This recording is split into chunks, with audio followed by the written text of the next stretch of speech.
Jumping is a powerful jump. Swing the rope is giving me a new attitude. My heart is full of rhythm and I'm in the mood. So this is the uniform I'd have worn during the Second World War. This is what's called the service dress. This is what's called the battle dress, which is a shorter version which came in slightly later towards the end of the war. This is the classic German uniform. Green tunic, full grey trousers, the famous German steel helmet. It was an excellent design of helmet, and many helmets have been designed on that even today.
The Second World War had begun in 1939, so by 1944, with most of Europe groaning under German occupation, it was time to bring the fight back to the coast of Europe and to penetrate Hitler's vaunted Atlantic wall defences. Nearly 7,000 ships took to the sea on the Allied side, more than 12,000 aircraft took to the skies, and more than 200,000 soldiers, sailors and airmen took to the seas, skies or ground in order to start Operation Overlord. Operation Overlord was the code name for the mission to liberate Europe. And all of those events took place or started 75 years ago. And in our own very small way, we're hoping to bring alive the memories of 75 years ago to remind people that didn't live through that experience some of the aspects that took place, because of course every single person here today would have had family, whether parents, grandparents or great-grandparents, that were alive during the war years and did their bit. But there were nearly 26 countries involved in that liberation exercise. In command of them all was an American general, Dwight D. Eisenhower, and on the eve of D-Day he gave a stirring speech across the radio to gird the loins of all the sailors, soldiers and airmen who were about to go into action. This is London calling, and now an address by the Supreme Allied Commander, General Eisenhower. Soldiers, sailors and airmen of the Allied Expeditionary Force, you are about to embark upon the Great Crusade. The eyes of the world are upon you. You will bring about the destruction of the German war machine, the elimination of Nazi tyranny over the oppressed peoples of Europe. The tide has turned. Good luck, and let us all beseech the blessing of Almighty God upon this great and noble undertaking.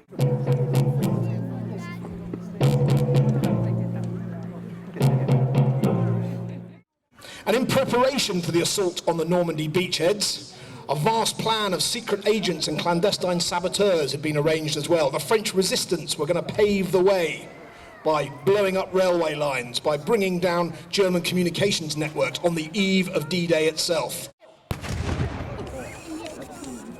Vive France!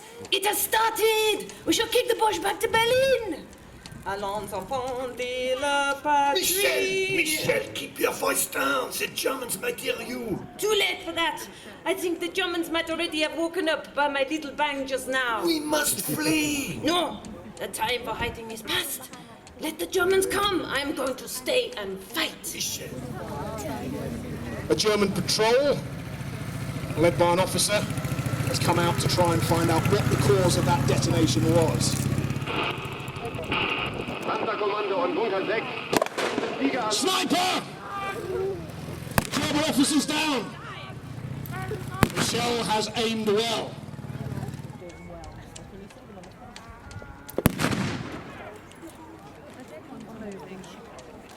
Grenade!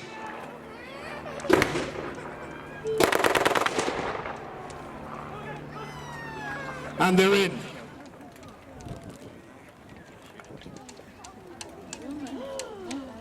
Mein Gott, a woman. I've been shot by a woman. A woman who is a better shot than any of your men. And now I suppose you will shoot me yourself. Fräulein, I'm sorry to disappoint you, but we are not all Nazis. However, I'm afraid I will have to detain you. For you, I think the war is over. But what's this? With a bang and a crash, the Americans are here! Save the day!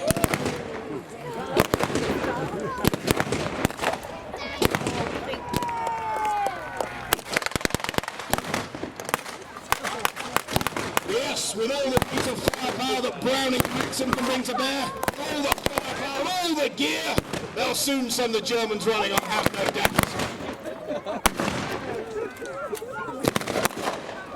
But what's this? The Germans have a mortar deployed. Assault upon the American position and sweep away. More smoke grenades there to cover their advance.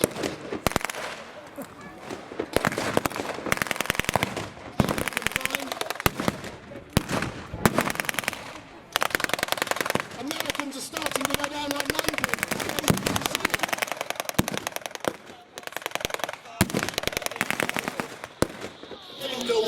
This is Prairie.17 requesting immediate support for the picture of Uncle 59er. We're getting our asses kicked here. Yeah. Wickets, are we? Could this be the arrival of British forces to win the day? Blighty is back! Give a cheer for the forces of Great Britain! A staghound armoured car! Machine guns, 37mm armament, and soldiers of the Hampshire Regiment, give them a cheer too!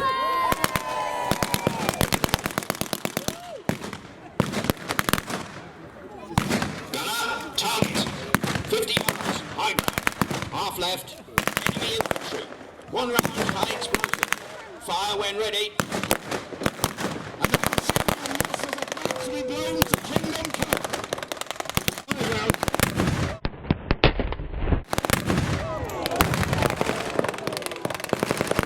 Traverse right. New target. 100 yards.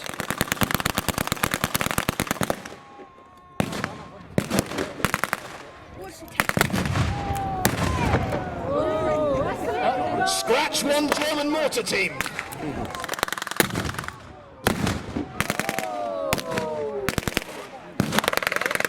The battle. In you go, boys, at the point of bayonets. Give them a cheer as they go in.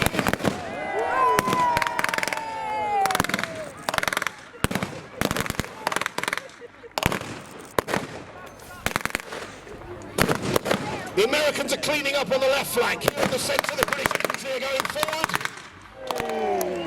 The red, white and blue.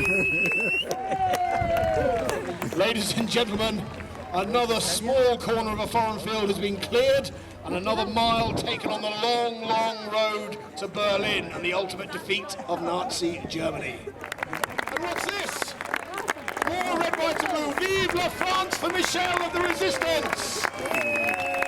And now taken prisoner, I think a round of applause for our gallant enemy, our German forces of the Axis there, who all go into the bag, into the prisoner of war camp.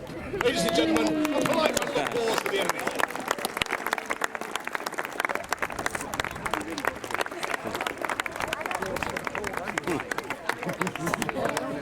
And as Glenn Miller's American Patrol plays out, that does bring to an end our small slice of 75th anniversary D-Day action.